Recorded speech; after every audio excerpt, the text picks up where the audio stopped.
We've got some very interesting questions that are coming through from our viewers, and we're just going to throw them at you and see if we can, shine some more light on this.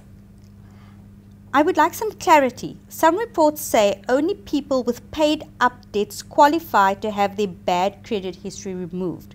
What happens to a credit history of someone like me? I'm currently struggling to pay accounts, and some are currently being handed over to attorneys. Does this mean that my bad history will not be removed until I pay up? The short answer is unfortunately yes. If there's any negative terms about payment habits, that will be removed instantaneously. But the actual information about the payment still stays on the credit bureau report, the month-by-month history of it. And it's important to remember that's the purpose of a credit bureau, is to provide that information. But they're trying through these regulations to make sure it doesn't prejudice people in some way. Okay, another very interesting one. I was wondering, will it show on my profile that I'm under debt review still? Yes, it will, because being under debt review is a positive thing. It's not viewed in any way as a negative thing. So they're only removing negative information from the credit bureau reports. So that positive information will still remain there.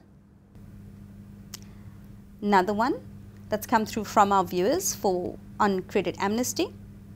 According to my credit report, I have a negative record because one of my many open accounts, which 4 of them I have paid up, I have a high number of inquiries on my profile, and I have one account that is overdue. However, I have no judgments or defaults. What I'd like to know is if the credit amnesty will be able to remove the above mentioned negative information about me. I'm struggling to get a car and house finance because of it. I think this is typically what we were just talking about, is that the information will be removed and it will then be easier to obtain finance for a vehicle or for a home. Is that correct? What happens at the moment is if you go apply for credit, it's very much based on what you can afford. So that's the real factor. Your other accounts and how many inquiries there are and perhaps some history about that account may influence the rate that you are given, the interest rate on the credit. But whether you get the credit or not has to do with how credit worthy you are as an individual. Can you afford the credit, not your history of payments? So there's almost 2 factors involved here. Going and applying for that is something they'll consider when deciding, are you going to pay an extra 0.5% interest or maybe a whole point extra interest to cover any possible risk that they may see you as a consumer. But this consumer should be able to gain credit if they are able to afford it.